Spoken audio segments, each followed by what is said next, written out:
kita yang kedua, saya rasa tidak perlu saya sebutkan biodata beliau. Beliau adalah sangat populer di tengah-tengah kita.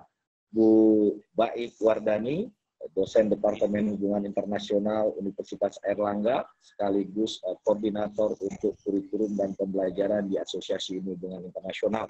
Mungkin Bu Baik bisa memaparkan sedikit pandangan terkait dengan Kampus Merdeka dan Merdeka Belajar. Silakan, monggo Bu Baik, waktu dan tempat. Makan.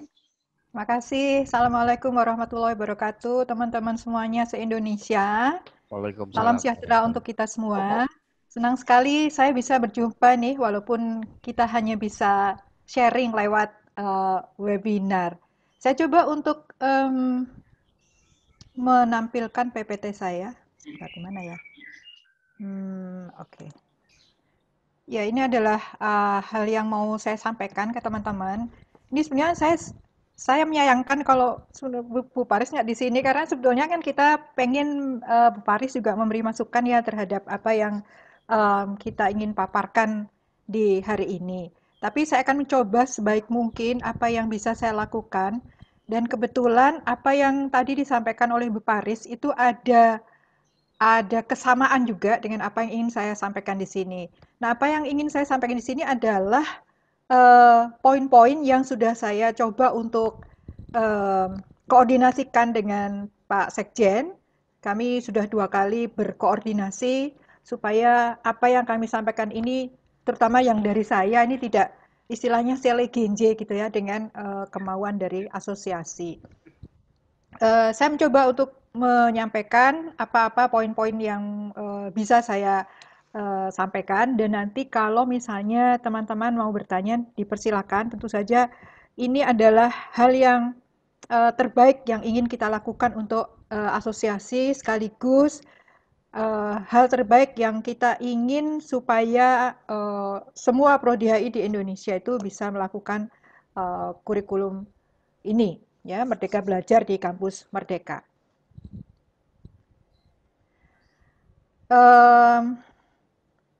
Ini adalah persoalan yang kita hadapi. Bagaimana sih sebenarnya posisi IHI dalam menghadapi kurikulum Merdeka Belajar atau Kampus Merdeka? Di sini apa yang saya sampaikan ini sebenarnya sudah pernah saya singgung, walaupun tidak semua, tapi sebagian besar sudah pernah saya singgung atau sudah pernah saya sampaikan ketika saya diminta oleh Universitas Diponegoro, HI Undip, ya, untuk berbicara soal kurikulum Merdeka Belajar Kampus Merdeka. Nah, ini saya ingin mengulang beberapa hal yang tentu saja tidak semua yang saya sampaikan di sana sama persis dengan yang akan saya sampaikan di sini, tapi sebagian besar ada di sini dan di sana. Nah, kita lihat dulu tentang kebijakan baru tentang Kampus Merdeka. Nah, ini adalah tadi yang sudah disampaikan oleh Bu Paris ya, tentang kebijakan baru tentang Kampus Merdeka. Yang berikutnya, Mas Agus. Nah, ini tadi juga sudah dipaparkan oleh Bu Paris, dan memang konsentrasi kita ini tidak pada yang poin 1, 2, 3, tetapi langsung kepada poin yang 4, yaitu hak belajar 3 semester di luar program studi.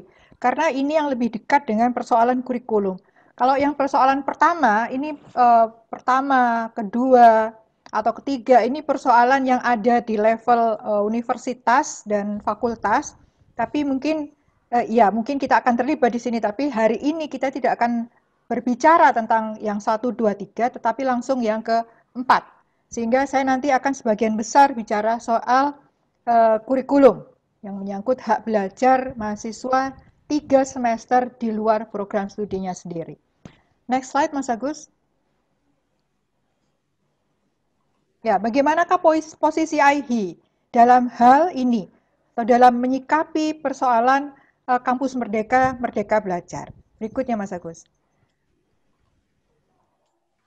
Nah, ini kenapa tidak saya singgung ya? Tadi alasannya sudah jelas bahwa ini mungkin bukan ranah kita ya, ranahnya para petinggi. Sehingga kita akan berfokus di sini, yaitu belajar 3 semester di luar prodi. Nah, di manakah sebenarnya letak atau definisi dari luar prodi? Yaitu lintas prodi.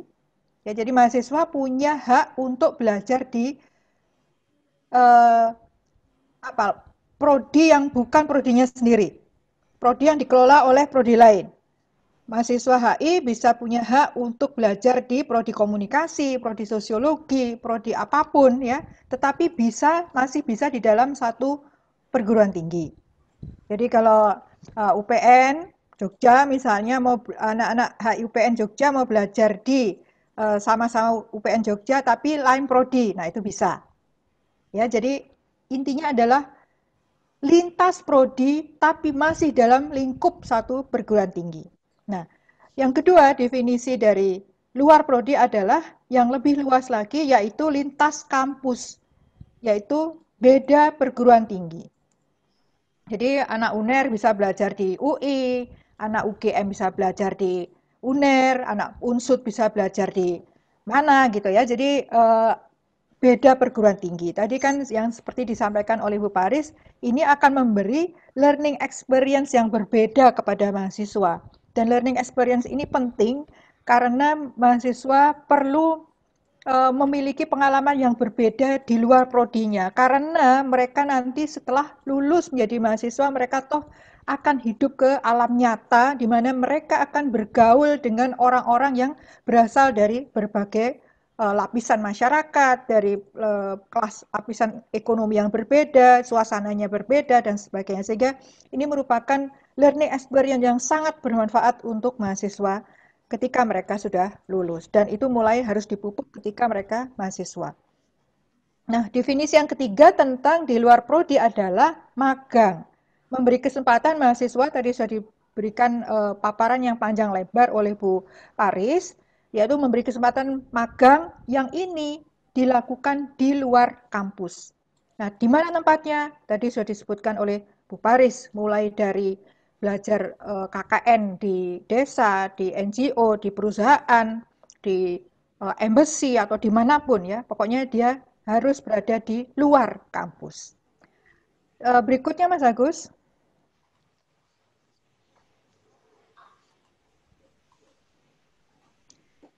Nah, pembelajaran 3 semester ini merupakan penjabaran yang lebih jauh tadi dari slide sebelumnya, itu dihargai dengan 20 SKS. Saya kira tadi Bu Paris sudah lebih jelas menjelaskan soal ini.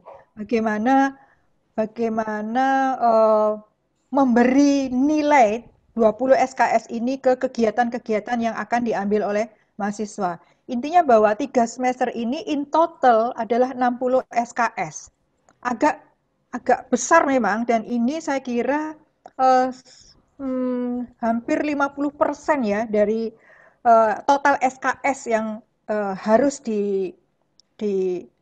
tempuh oleh mahasiswa selama dia menjadi mahasiswa. Mungkin ada sedikit variasi ya dari setiap perguruan tinggi atau prodi HI di Indonesia, di mana total SKS-nya saya kira bervariasi antara 140 sampai 150 mungkin ya. Sehingga kalau 60 SKS ini bisa kita katakan hampir 50%. Nah, ini adalah hal yang baru bagi kita semua, pengelola prodi. Bagaimana kita nanti bisa mengalokasikan yang hampir 50% SKS ini untuk mahasiswa kita. Karena mereka akan belajar di luar prodi.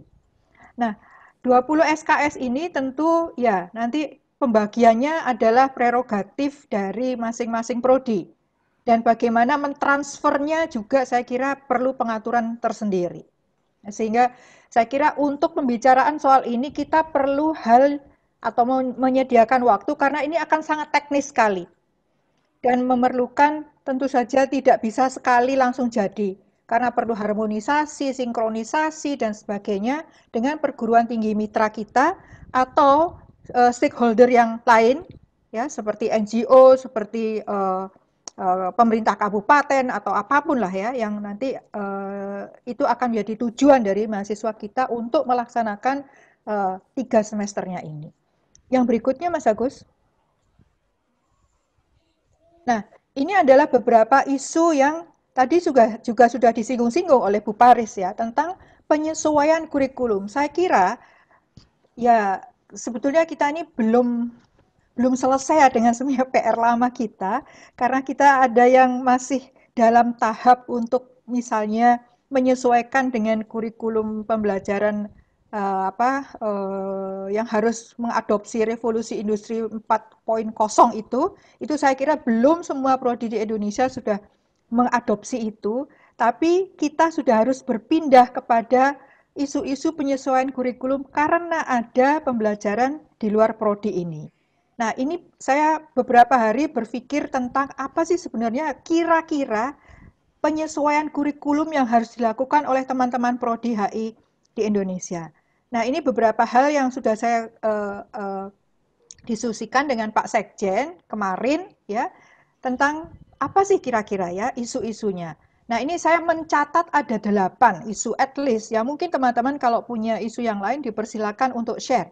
Ada 8 isu. Yang pertama adalah menghilangkan mata kuliah yang tidak relevan. Nah, tadi juga sudah disinggung kan oleh Bu Paris. Kira-kira kalau nggak relevan diganti aja gitu ya. Ini menghilangkan mata kuliah yang memang tidak relevan dengan kebutuhan mahasiswa. Yang kedua adalah menggabungkan mata kuliah yang berkaitan. Jadi mungkin ada yang mirip-mirip digabungkan saja. Yang ketiga adalah pengurangan bobot SKS mata kuliah. Mungkin yang SKS-nya dulu terlalu besar karena kita harus mengakomodasi nih yang 60 SKS nih. Jadi mungkin yang di internal perlu, mungkin yang di kemarin 4 kita turunkan jadi 3, seperti itu. Yang keempat adalah penyesuaian profil lulusan. Nah, ini saya kira sangat penting. Karena profil lulusan itu adalah kan identitas kita. Bagaimana supaya mengakomodasi antara keperluan identitas kita sebagai prodi dengan pembelajaran 3 semester di luar kampus. Nah, ini mungkin ada perlu penyesuaian profil lulusan. Kalau perlu, kalau dirasa harus disesuaikan, silakan melakukan itu. Tapi kalau tidak, ya silakan. Itu adalah hak masing-masing prodi. Yang kelima adalah pemunculan mata kuliah baru. Karena sekali lagi mengakomodasi 3 semester di luar prodi, sehingga mungkin ada pemunculan mata kuliah baru yang bisa dianggap sebagai mata kuliah yang sinkron dengan apa yang mahasiswa tuju di luar sana. Yang keenam adalah kerjasama menyusun kurikulum dengan stakeholders. Nah, ini juga isu yang kemarin sempat ramai dibicarakan pada waktu workshop dengan Prodi HI Undip tentang kerjasama menyusun kurikulum. Bagaimana posisi kita, posisi IHI, dan terutama posisi masing-masing prodi dalam menghadapi hal ini. Bagaimana peran kita? Apakah kita harus surrender dengan keputusan atau kebijakan stakeholder atau bagaimana? Karena stakeholder kita tentu banyak ya, dan ini adalah persoalan yang sangat complicated kalau kita harus melakukan ini. Nah, bagaimana posisi bargaining kita terhadap penyesuaian dengan stakeholders itu perlu saya kira ada pembicaraan yang lebih detail tentang ini. Yang berikutnya adalah perlu kerangka dasar kurikulum. Nah, tentu setiap masing-masing prodi HI di Indonesia punya kurikulumnya masing-masing. Cuman mungkin karena ini adalah satu prodi HI ini variasinya memang sangat besar, tapi toh kita juga sebenarnya ada titik temunya. Antara satu prodi HI dengan prodi HI yang lain ada titik temunya. Sehingga mungkin kita perlu di IHI ini menyusun kerangka dasar yang itu dijadikan sebagai blueprint gitu ya, sebagai blueprint dan sekaligus sebagai pedoman bagi kita untuk bagaimana melakukan hal itu. Ini dasar saja, dan ini kalau bisa kita buat jangka panjang yang agak panjang supaya bisa lebih fleksibel. Nah, bagaimana nanti implementasinya di masing-masing prodi, saya yakin tentu ada penyesuaian di sana-sini. Ini paling tidak IHI punya satu blueprint ya yang itu dijadikan sebagai landasan dasar bagi semua prodi untuk melakukan penyesuaian. Yang kedelapan adalah personalized learning. Nah, ini yang tiba-tiba kepikir dalam benak saya tentang personalized learning. Tadi juga kebetulan disinggung oleh Bu Paris tentang personalized learning. Misalnya tadi beliau mencontohkan tentang pelajaran bahasa Rusia yang itu dilakukan di Rusia. Karena mahasiswa itu mungkin ingin bekerja di Rusia sebagai diplomat atau apapun lah ya. di NGO di sana atau apapun. Nah, personalized learning ini adalah hal yang mungkin belum pernah kita lakukan di sini. Di HI di Indonesia saya kira belum pernah ada personalized learning. Nah, karena di sini ada kesempatan untuk itu, why not? Jadi memang agak khusus sifatnya. Dan ini tergantung dari masing-masing mahasiswa untuk mengambilnya. Karena bisa saja mahasiswa itu punya keterampilan yang memang dia sudah punya, tapi mungkin dosen-dosennya nggak ada yang bisa mengakomodasi itu. Dia bisa menemukan mungkin dosen itu di luar prodinya. Nah, itu mungkin bisa kita jadikan sebagai salah satu contoh dari bagaimana personalized learning ini. Mungkin ada mahasiswa itu yang memang bakatnya, ya talentnya itu di manajemen misalnya, sementara dosennya tidak ada yang mampu melakukan itu. Nah, ini bisa kita implan mahasiswa itu di yang mungkin prodi lain, mungkin prodi manajemen atau apa gitu, sehingga tetapi ini sifatnya sangat personalized.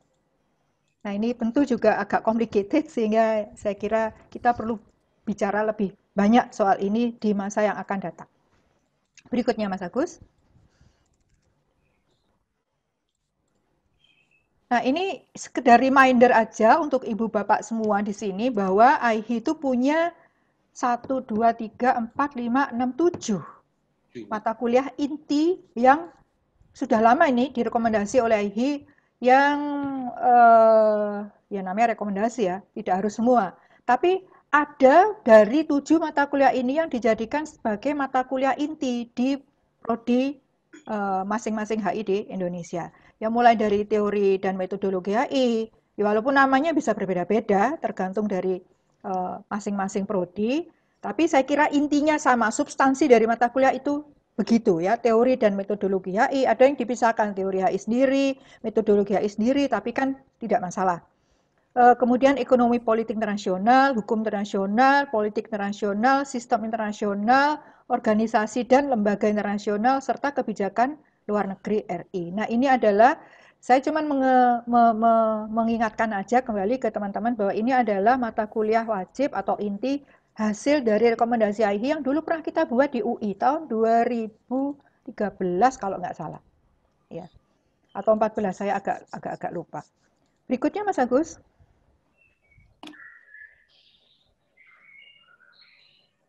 Nah, ini juga beberapa isu teknis yang kemarin muncul di dalam benak saya tentang isu-isu ini yang sebetulnya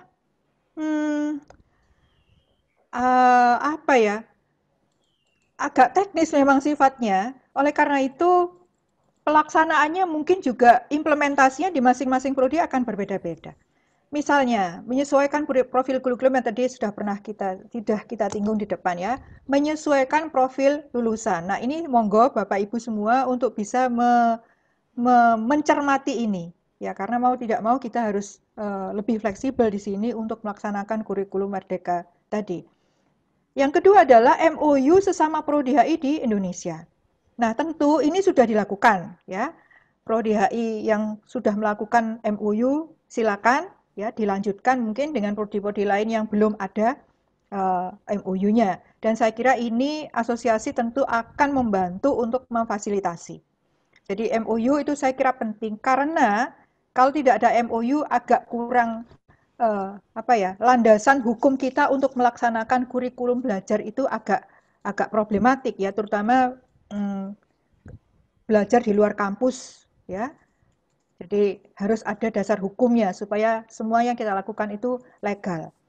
Yang berikutnya adalah perlu MOU Prodi HI dengan stakeholders dan calon users. Nah, ini yang saya kira belum kita lakukan. Mungkin sudah ada di antara prodi Bapak Ibu yang melakukan ini, tapi saya yakin sebagian besar dari kita belum melakukan ini. Nah, MOU ini juga memberikan landasan hukum bagi kita untuk bisa menaruh anak-anak didik kita di tempat-tempat mereka. Sehingga ini juga sebetulnya memberikan proteksi sekaligus kepada mahasiswa kita.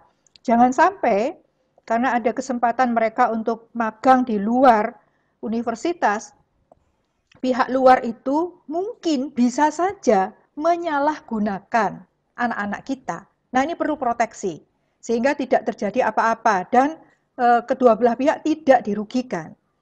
Ini kita belajar dari beberapa cerita di luar sana ya yang ada mahasiswa harus, ya maksudnya itu magang tetapi malah dipekerjakan secara gratis oleh perusahaan itu. Nah, ini adalah hal yang tentu tidak kita inginkan semua. Sehingga kalau tidak ada MOU, itu akan sulit ya kita untuk menuntut misalnya kalau terjadi apa-apa.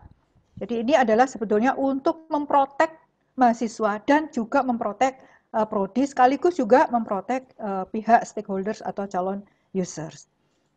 Yang berikutnya adalah ini, bagaimana membalance antara practical skills dengan university's mission. Jangan sampai nanti ketika misalnya setelah kita melakukan MOU dengan pihak eksternal, stakeholders atau users itu, ini apa yang kita berikan kepada mahasiswa itu hanya semata-mata memenuhi keperluan pasar.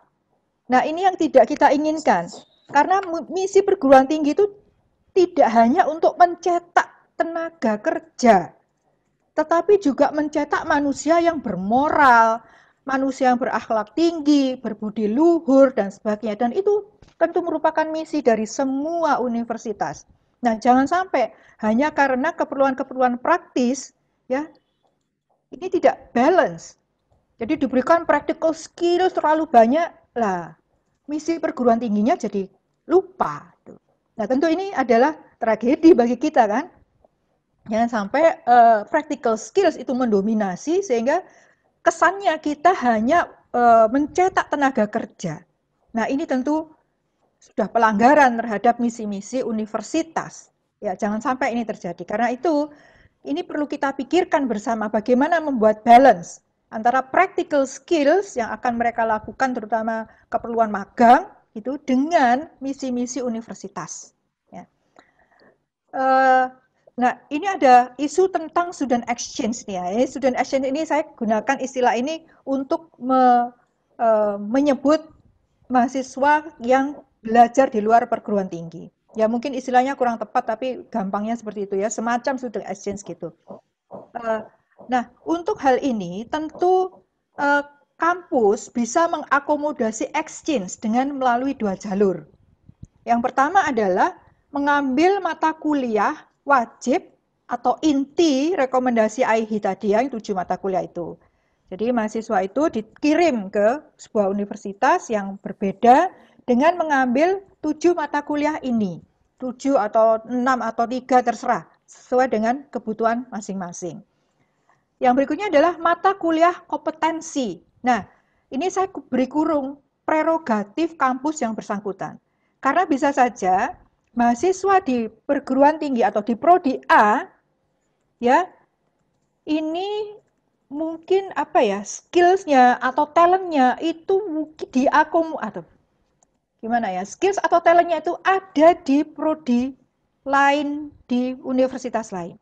Misalnya nih, ada mahasiswa nih yang hobi-hobi bicara soal tourism, ya, misalnya nih di mahasiswa saya. Tapi kami tidak punya mata kuliah itu. Mungkin itu ada di mata kuliahnya UNRAM, HI UNRAM. Nah, ini yang saya sebut sebagai bagaimana ini mata kuliah kompetensi yang menjadi prerogatif dari kampus yang bersangkutan. Sehingga mahasiswa saya ketika dia mau belajar tourism, dia bisa lari ke UNRAM, misalnya seperti itu. Atau mahasiswa saya ini hobi-hobinya nih bicara soal border. Nah, ini mungkin bisa di Mula Warman, misalnya seperti itu. Nah, ini yang saya sebut sebagai prerogatif dari kampus yang bersangkutan. Sehingga keinginan mahasiswa itu, ya, kemerdekaan dia itu, kemerdekaan belajarnya dijamin oleh kita. Mahasiswa tidak terbelenggu dan tidak merasa bahwa apa yang dia inginkan tidak terpenuhi di kampusnya sendiri. Masih ada jalan lain, yaitu mengirim dia ke universitas yang memang kompetensinya cocok dengan keinginan dia. Yang berikutnya, Mas Agus.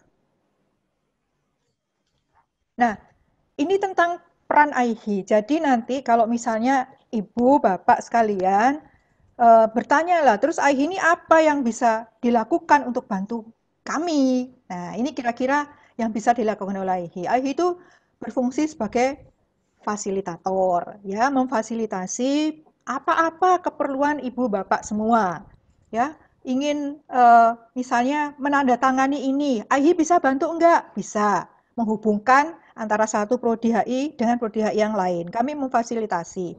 Atau misalnya eh, eh, prodi HI itu belum tahu kira-kira ini misinya apa, visi misinya prodi yang HI ini apa itu. Nah, ini bisa mungkin ditanyakan ke teman-teman di IHI, di pengurus IHI ya. Kemudian selain itu juga IHI ini memfasilitasi adanya konsultasi.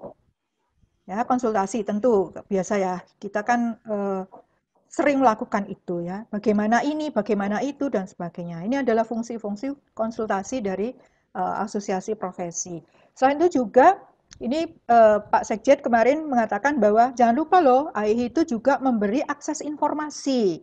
Tentu, informasi di AIHI ini kalau Ibu Bapak ingin tahu tentang apa-apa, monggo menghubungi asosiasi. Karena kami memberi akses, ya, memberi kemudahan informasi apapun yang ingin Bapak Ibu ketahui. Tapi tentu saja kalau itu tidak bisa dijawab dalam 1-2 jam, ya mohon maaf, karena kami harus berkonsultasi dulu biasanya. Berkonsultasi dengan sesama pengurus, ya, berkoordinasi dan sebagainya. Sehingga memberi akses informasi ini mungkin tidak secepat yang Ibu Bapak inginkan. Sekarang terus kemudian 5 menit kemudian keluar. Ya, itu kalau bisa seperti itu tentu. Kalau enggak ya mohon bersabar dulu karena pengurus ini kan dari berbagai universitas. Kemudian HI juga berperan sebagai mitra, partner. Nah, partner tentu Ibu Bapak sudah paham ya maksudnya partner di sini. Kita ini duduk mitreka satata. Jadi sama duduk sama tinggi berdiri terbalik. Duduk sama rendah, berdiri sama tinggi. Tidak ada satu universitas prodi HI yang lebih tinggi posisinya daripada yang lain. Kita semua sejajar. Itulah kemitraan. Dan memberi umpan balik. Nah, tentu kalau IHI diminta untuk memberi umpan balik, kami dengan senang hati bisa memberikan umpan balik tentang berbagai macam hal yang diperlukan oleh teman-teman sekalian. Nah, saya kira ini dulu pemantik diskusi kita pada hari ini. Kita akan perluas diskusinya ini dengan tanya jawab, nanti akan melibatkan semua pengurus yang hadir di sini. Itu kira-kira yang bisa saya sampaikan pada kesempatan hari ini. Mohon maaf untuk segala kekurangan, mudah-mudahan ada gunanya untuk kita supaya kita bisa melakukan kurikulum Merdeka ini dengan sebaik-baiknya. Terima kasih. Assalamualaikum warahmatullahi wabarakatuh. Waalaikumsalam. Terima kasih Bu Baik atas pemaparannya terkait dengan Kampus Merdeka dan Merdeka Belajar. Langsung saja teman-teman, bagi rekan-rekan yang ingin memperdalam kembali atas apa yang disampaikan oleh Bu Aris dan Bu Baik, kami persilahkan. Nanti dibantu oleh Mas Agus. Silakan. Saya boleh, Azhar dari Sriwijaya. Ya, silakan Pak Azhar. Assalamualaikum warahmatullahi wabarakatuh, Pak Baid, Pak Moderator, Dr. Yusron, Bu Baid, ya, Pak Wardani. Sangat menarik sekali paparannya dan saya sangat interest sekali.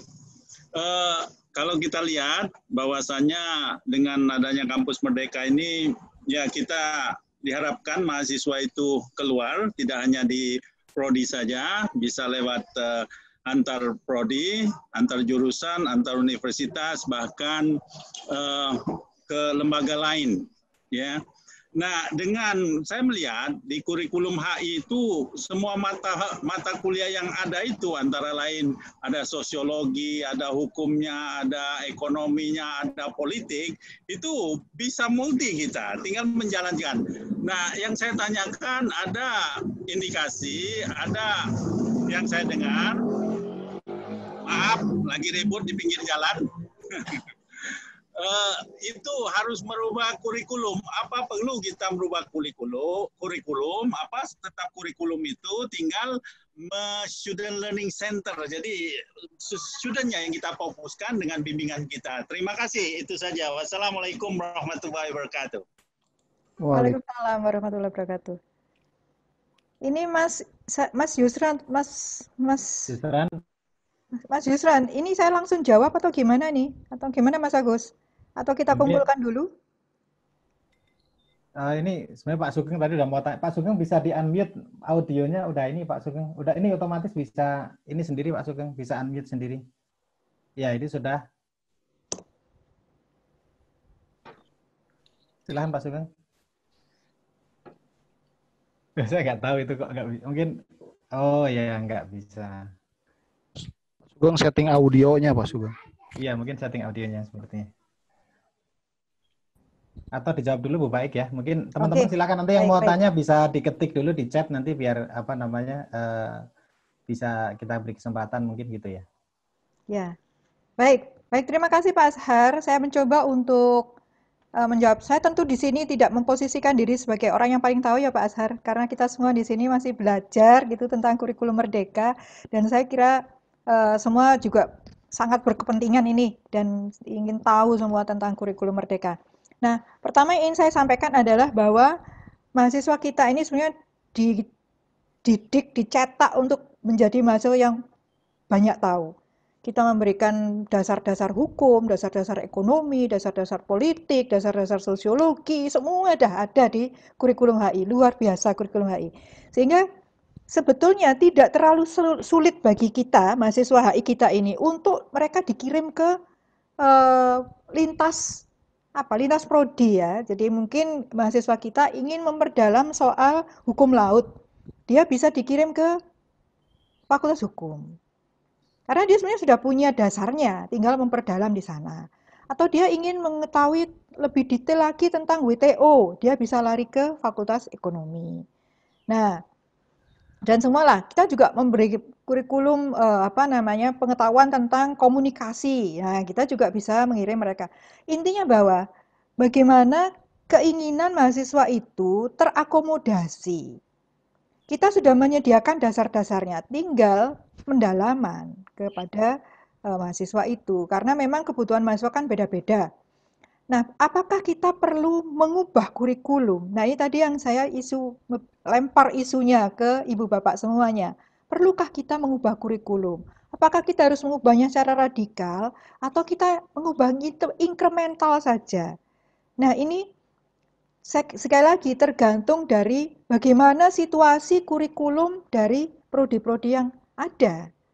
Ada basis prodi yang mengatakan ini harus diubah incremental. Ya sudahlah diubah sana sini aja. Toh sebetulnya kita sudah punya mata kuliah itu. Tapi ada yang mengatakan kita harus ubah radikal. Banyak yang harus kita sesuaikan. Nah, ini tentu tergantung dari prodi masing-masing bagaimana supaya bisa mengakomodasi tadi itu keinginan mahasiswa. Nah, tadi kan Bu Paris mengatakan, gimana kalau mahasiswa itu nggak mau melakukan itu? Ya nggak salah sih sebenarnya, cuman ya mungkin ada beberapa pertanyaan nanti mungkin terkait dengan akreditasi dan sebagainya yang mungkin dengan ini yang baru, instrumen akreditasi yang baru, mungkin kurikulum merdeka ini juga akan ditanyakan menjadi salah satu bahan pertanyaan di sistem akreditasi yang terbaru mungkin ya.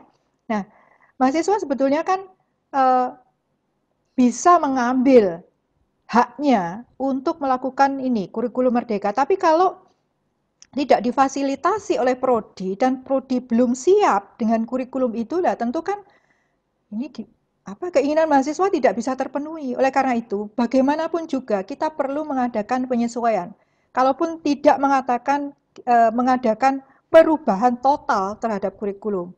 Karena di depan sudah saya lemparkan juga isu tentang penyesuaian kurikulum. Nah, monggo disesuaikan aja bagaimana tentang kurikulum tergantung dari situasi masing-masing kurikulum yang sudah ada sekarang.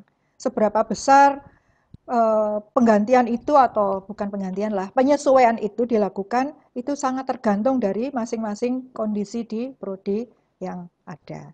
Saya kira itu Pak Azhar. Kalau ada yang kekurangan, kurang jelas mungkin bisa. Terima kasih, mantap. Ini Bang Yusranya kayaknya masih di mute. Bu Baik, ini ada beberapa pertanyaan. Bu Baik juga bisa baca dari chatnya itu ya Bu ya. Iya. Itu ada pertanyaan mengenai apakah 3 kurikulum itu bebas atau enggak. Terus kemudian bagaimana menyesuaikan kebutuhan kurikulum dengan kebutuhan pasar yang beragam. Nah, itu Bentar, ini kalau bebas pertanyaan yang dari itu siapa ya juga. Mas Agus? Mulai saya coba untuk scroll up. Oke, ini bisa dari Pak Samsul Hadi. Hadi itu Samsul Hadi mungkin ya. Belum Oh pernah ya, mohon maaf. baik. Ini ya yang Bagaimana bagaimana kita bisa ya, menyesuaikan perubahan. Baik Mas Agus, saya coba untuk menjawab satu persatu scroll down ya Mas Agus. Nanti kalau ya saya nggak siap. bisa dibantu loh Mas Agus. Saya malah ngikut Bu Baik ini. Ya, Mas Agus Silakan. mungkin atau yang lain, Mas Yusran atau Ya, Akang Sekjen mungkin bisa membantu. Ya, dari Pak Hadi, bagaimana kita bisa menyesuaikan perubahan kurikulum sesuai dengan kebutuhan pasar dan keinginan mahasiswa yang beragam. Ya, ini tadi yang saya sampaikan di depan. Bagaimana supaya kita bisa membalance antara kebutuhan praktis yang sesuai dengan keinginan pasar dengan misi-misi universitas. Karena seringkali terjadi antara kebutuhan pasar dengan misi universitas itu nggak klop, nggak selalu klop. Ya, nggak selalu klop. Apalagi kalau kebutuhan pasar yang kita definisikan di sini sebagai kebutuhan pasar yang untuk memenuhi target kinerja di perusahaan-perusahaan. Mereka sangat profit oriented tentu ya. Dan kita tidak bisa membiarkan mahasiswa kita hanya belajar soal-soal yang material base, yang hanya profit oriented. Karena sebagai perguruan tinggi, kita punya misi-misi yang luhur. Nah ini ya, bagaimana kita membalance-nya ini memang complicated. Karena itu sebenarnya tanggung jawab besar dari setiap ketua prodi untuk bagaimana bisa melakukan hal ini. Ya, cuman keinginan kami dari asosiasi tentu Pak Hadi adalah supaya prodi tidak terlalu menuruti keinginan pasar. Kalau keinginan pasar itu menuntut yang sebalik ya atau berbalik arah dengan visi misi prodi. Nah, ini kan yang saya tadi katakan perlu ada negosiasi antara dua pihak. Jangan sampai kita hanya menurut saja, ya misalnya ada MOU misalnya antara perusahaan A dengan prodi A di sebuah universitas. Nah, gimana ini kita menegosiasikan? Kita jangan sampai ini keinginan kami tentu dari asosiasi, jangan sampai prodi kita ini atau anak didik kita ini dikorbankan hanya karena mungkin saja loh ini ya perusahaan itu misalnya ingin merekrut 5 mahasiswa kita. Nanti pokoknya kalau anak HI masuk di perusahaan saya beri 5 posisi. Nah itu kan tentu sesuatu yang wow ya. Dan kita tentu senang kalau bisa itu. Jadi kita nggak usah susah-susah, nggak usah terbebani bagaimana anak didik kita ini mau lari ke pasar kerja yang mana, karena sudah ada jaminan. Nah, tapi tentu mereka kan tidak memberikan itu secara gratis. Mereka ingin supaya kurikulum kita menyesuaikan dengan keinginan mereka. Nah, ini kita harus punya posisi yang kuat di sini. Jangan sampai anak didik kita terkorbankan hanya karena kita dijanjikan. Ya, ini the worst skenario ya. Tentu ya, ini mungkin agak ekstrim ya, worst skenario. Tapi bahwa posisi IHI adalah tidak menginginkan adanya pengorbanan terhadap visi misi prodi yang sudah bagus, yang sudah ya apa ya istilah saya itu antara keluhuran misi pendidikan dengan profit oriented dari perusahaan. Nah itu kita bagaimana membalance-nya, monggo diatur saja di prodi. Cuman ya itu tadi kami dari asosiasi tentu nggak ingin ya ada yang dirugikan, terutama pihak mahasiswa. Yang berikutnya pertanyaan dari Mbak Iva. Yang 3 semester di luar prodi itu bervariasi, tergantung pada minat mahasiswa. Maksudnya berbeda antara satu mahasiswa dengan mahasiswa lain. Ya, ya ini memang karena kampus Merdeka ini kan memberikan fleksibilitas belajar yang sangat tinggi. Memang agak tricky ketika kita jadi sebetulnya gini, keinginan dari Mas Menteri ini kan memberikan learning experience yang seluas-luasnya kepada mahasiswa. Nah, padahal mahasiswa itu ya antara satu mahasiswa dengan mahasiswa lain keinginan juga masing-masing, beda-beda. Dan ini kadang-kadang memang tidak ketemu dengan visi misi prodi di mana dia belajar. Nah, oleh karena itu, inilah fungsi dari kemerdekaan itu tadi. Cuma tentu, kalau menurut saya pribadi nih, kata kemerdekaan itu tidak diartikan sebagai merdeka semerdeka-merdekanya tanpa ada aturan, tanpa ada batasan. Tentu kita harus berjalan pada koridor yang sudah ditetapkan oleh mulai dari kementerian, kemudian universitas, dan prodi. Memang agak tricky ketika misalnya satu mahasiswa dengan mahasiswa lain itu keinginannya sangat bertolak belakang. Nah, ini di sini memang satu problema yang masih merupakan bisa menjadi PR dari kita bersama. Bagaimana loopholes ini bisa diisi supaya ya. Kita punya waktu sekitar 10 menit lagi, Bu ya. Oh, 10 menit. Baiklah, ya. Baiklah. Ya, jadi intinya bahwa bagaimana loopholes itu bisa diisi supaya ada keinginan dari mahasiswa itu terakomodasi, tetapi tanpa mencederai visi misi dari universitas, tentu kementerian, universitas, dan prodi masing-masing. Yang berikutnya adalah pertanyaan dari Mbak Flori ya. Pak Sugeng juga perlu dijawab itu, Bu, kayaknya mewakili semua teman-teman, Bu. Pak Sugeng agak di bawah ya? Ini Pak Sugeng. Pak Sugeng. Oke, saya lari ke Pak Sugeng dulu aja ya. Nah, identifikasi terhadap mata kuliah yang dianggap tidak relevan. Wow. Nah, gimana yang tidak relevan? Ini sekali lagi tergantung dari prodi masing-masing.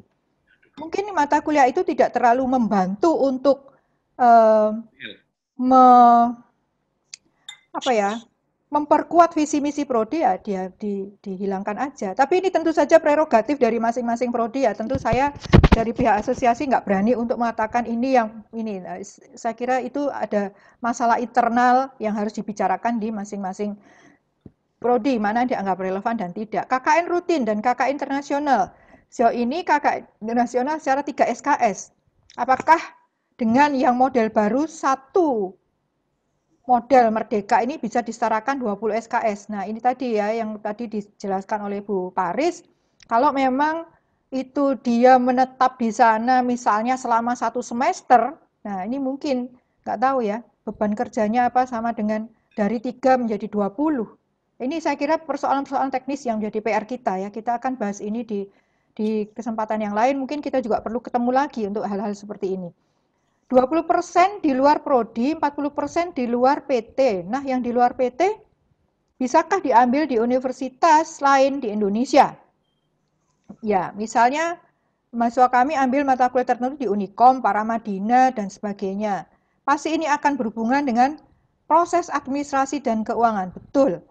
Apakah yang 3 ini akan diberlakukan juga? Ya.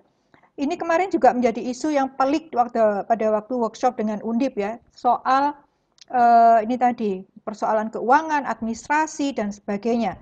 Nah, ada isu yang mungkin saya perlu sampaikan di sini ke Ibu Bapak semua, tapi saya belum dapat ini resminya ya. Saya baru dapat dari Bapak Wakil Rektor 1 Undip waktu itu. Beliau mengatakan bahwa kurikulum ini ya, kalau dilaksanakan antara sesama PTNBH itu tidak masalah. Artinya bahwa misalnya saya mau mengirim mahasiswa saya, mahasiswa UNER ke Undip, itu nggak masalah karena sudah sama-sama PTNBH. Nah, kemudian saya bertanya lah, bagaimana Pak misalnya kalau antara yang PTNBH dengan yang non PTNBH, kan nggak bisa. Nah, kemudian beliau menjawab, nah itulah pentingnya ada MOU, karena MOU inilah bisa menjembatani antara misalnya universitas yang sudah ber-PTNBH dengan yang belum. Nah, dan banyak lagi persoalan kecil-kecil gitu yang sebetulnya muncul di pada waktu itu. Misalnya, kalau mahasiswa ini berasal dari universitas ya, yang misalnya, saya nggak enak mau mengatakan ini, visi misinya tuh nggak sama sekali dengan tempat kita. kemudian dia berada di tempat yang jauh gitu ya, kemudian dikirim ke sini. Tentu itu akan memerlukan misalnya banyak hal, proses penyesuaian diri mahasiswa, keuangannya, mungkin dia harus, I don't know, kos di tempat di Surabaya yang dia mungkin di tempatnya, hal-hal seperti itu. Jadi saya pikir ini loh, yang saya istilahkan perintilan-perintilan yang bisa menjadi persoalan baru gitu di dalam pembahasan kurikulum merdeka. Karena itu sebetulnya saya pribadi menginginkan kita adakan workshop lanjutan soal ini, mengatur persoalan-persoalan yang lebih teknis, ya supaya tidak terjadi kesalahpahaman dan sebagainya. Karena ini menyangkut masalah yang saya kira banyak hal yang sensitif di dalam pelaksanaan atau implementasi dari kurikulum merdeka ini. Banyak sekali. Saya nggak mau katakan di sini karena saya nggak ingin ada yang tersinggung gitu ya. Tapi saya kira di pertemuan yang akan datang mungkin kita bisa bahas hal yang lebih teknis menyangkut hal yang kita bicarakan ditanyakan oleh Mas Sugeng di sini. Mohon maaf Mas Sugeng, saya nggak bisa menjawab pertanyaan semua karena mungkin saya ingin di sini bicara soal menjawab pertanyaannya Mas Badrus ini payung hukum. Apakah sudah? Nah, ini payung hukumnya kan baru payung hukum di tingkat negara ya, nasional, tapi di tingkat prodi saya kira belum. Karena itu tadi saya menyampaikan kita perlu ada MOU dan sebagainya itu yang bisa kita anggap sebagai payung hukum. Terkait dengan adanya kebebasan mahasiswa mengambil secara bebas mata kuliah sesuai peminatan, apakah diizinkan kuliah lebih 5 tahun? Nah, ini juga hal-hal perintilan-perintilan ini yang belum kita selesaikan. IHI bisa fasilitasi mahasiswa kuliah lintas prodi di ASEAN. Nah, ini juga nggak tahu saya. Kalau di ASEAN ini saya kurang tahu Pak Badrus karena saya belum pernah bicara. Cuma kalau setahu saya, kalau mahasiswa itu ada di lingkungan universitas yang sudah termasuk anggota AUN itu nggak masalah. Tapi kalau yang di luar anggota AUN ini saya nggak tahu dan saya tidak punya kewenangan bicara soal itu. Tapi yang di sesama AUN di Indonesia ini cuma ada 5 kalau nggak salah universitas anggota AUN. AUN itu ASEAN University Network. Nah itu bisa, kreditnya bisa ditransfer dan diakui, kemudian tidak membayar di tempat di host university dan sebagainya itu ada aturannya. Tapi kalau di luar yang anggota AUN saya kurang tahu dan saya tidak punya kewenangan bicara soal ini. Mohon maaf Pak Badrus. Kurikulum bagaimana kita menghitung kreditnya? Oh ini tadi balik ke pertanyaannya Pak Hadi ya. Menghitung kreditnya ini sekali lagi ya perlu pembicaraan yang lebih teknis ya Pak Hadi. Saya nggak bisa berkata di sini lebih jauh karena memang hal-hal seperti ini kan belum diatur. Sehingga IHI itu sebetulnya belum memiliki pedoman dasar yang ya tadi saya bilang itu blueprint tadi itu ya. Yang bisa kita jadikan sebagai landasan bersama untuk melakukan ini. Nah oleh karena itu nanti saya kira ini menjadi tugas dari kepengurusan IHI yang baru untuk merumuskan hal-hal yang berkaitan secara teknis terutama tentang bagaimana mengakomodasi belajar di luar kampus ini, kampus Merdeka dan Merdeka Belajar ini. Bu, baik. Saya kira ini ya. Kang Asep sepertinya ingin menambahkan. Pak Sekjen Ya, silakan. silakan Pak Sekjen dan semua teman-teman pengurus. Monggo. Ya, terima kasih Pak Ketua, Bu Baik. Suaranya bisa terdengar ya? Terdengar. Jelas. Merdu ya, insya Allah. Ya, pada awalnya memang ketika saya bersama teman-teman di UPN saja memahami kampus Merdeka ini seakan-akan, waduh ini jadi kan mendengar kata merdeka itu jadi kemana-mana ya. Artinya, tapi ternyata setelah dipelajari prinsipnya itu dikembalikan memang pada lebih kepada learning experience ya. Jadi mahasiswa itu diberikan kesempatan. Sekali lagi diberikan kesempatan, bukan wajib ya. Jadi mahasiswa boleh memilih, boleh tidak gitu. Dari apakah dia mau kuliah lintas prodi atau lintas universitas gitu ya. Ataupun seperti tadi ya, yang masalah magang gitu kan.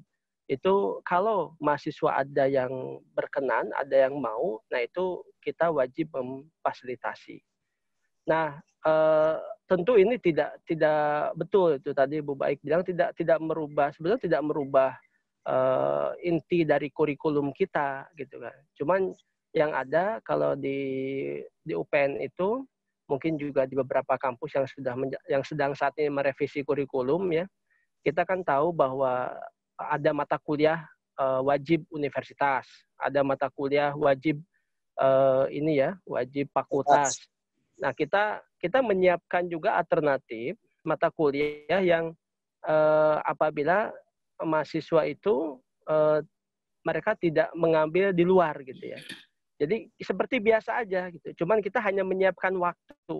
Nah, kalau kita ini mengatur waktunya itu contoh mulai semester 3, 4, 5, 6. Nah, jadi mahasiswa boleh kalau mau melakukan tadi kuliah lintas prodi atau lintas universitas atau juga magang. Jadi semester 1, 2 itu tetap mereka harus kuat ya, harus kuat di kampus dasarnya lah. Nah, kemudian kenapa sampai semester 6? Malah kita sih harapkan sampai semester 5 saja ya, maksudnya pilihannya karena emang 60 SKS itu 3 semester ya. Nah, supaya mahasiswa itu sebelum mereka selesai itu belajar lagi di kampus gitu. Semester 6 ada kesempatan semester 6, semester 7 dia balik lagi ke kampus untuk ya kata-kata tetap dia tidak lupa alumninya. Jangan sampai contoh magang itu disimpan di akhir. Jadi tiba-tiba dia datang ke kampus itu dalam posisi langsung ujian skripsi. Nah, itu udah khawatir kalau di UPN itu nanti bela negaranya nanti berkurang lah gitu. Jadi sebagai identitasnya kan itu kampus bela negara. Contoh aja kecil. Jadi dikembalikan kepada kekhasan. Jadi tidak menghilangkan kekhasan masing-masing universitas. Kemudian tadi satu yang ingin saya garis bawahi masalah penghitungan juga. Tadi Bu Paris ya sempat nyinggung bahwa kalau saya satu SKS itu 170 menit kalau magang itu. Jadi saya coba hitung ya, 170 menit itu sekitar 2,83 jam ya.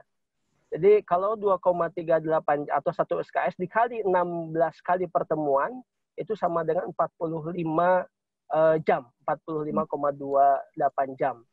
Jadi jika satu hari katakanlah 8 jam ini bekerja ya, yang magang, jadi satu SKS ya di sini sekitar 5 ya 5,6 hari atau sama dengan 6 hari. Artinya 5 SKS itu sama dengan 30 hari. Jadi kalau dia magang 30 hari itu sama dengan 5 SKS konversinya. Nah, kalau 120 hari, 6 bulan itu berarti 20 SKS. Jadi konversinya seperti itu kalau magang. Jadi magang 6 bulan sama dengan 20 SKS. Jadi konversinya itu hitung-hitungannya 1 SKS 170 menit ya. Nah itu mungkin ini emang intinya nanti ke depan kita bisa bikin workshop lagi dan lain sebagainya sebagaimana usahamu baik. Terima kasih. Oke, terima kasih teman-teman. Karena waktu juga maka diskusi kita kali ini kita akhiri dengan beberapa catatan penting yang sudah saya siapkan. Yang itu nampaknya asosiasi kita perlu segera melakukan pertemuan FGD. Di antaranya ada asosiasi di situ dan kemudian juga prodi-prodi untuk merumuskan beberapa hal terkait dengan kampus Merdeka dan Merdeka Belajar yang juga melibatkan stakeholder kita, terutama tadi kesediaan dari Bu Paris juga untuk memfasilitasi pertemuan ini. Yang kemudian yang berikutnya juga tentu perlu ada implementasi kerjasama yang sudah pernah rekan-rekan dan sesama prodi melakukannya dengan tetap tentu mempertimbangkan kesiapan dari masing-masing prodi. Saya pikir tidak semua prodi juga punya kesiapan yang sama dengan satu dengan yang lainnya. Maka kita perlu mencari titik temu mengenai hal itu. Yang ketiga juga rasanya kalau memang ke depan ini perlu kita implementasikan, maka menjadi satu keniscayaan bagi kita untuk bekerja sama dengan asosiasi-asosiasi lainnya. Oleh karena itulah komunikasi ini harus kita bangun dengan berbagai asosiasi pada program studi yang lainnya.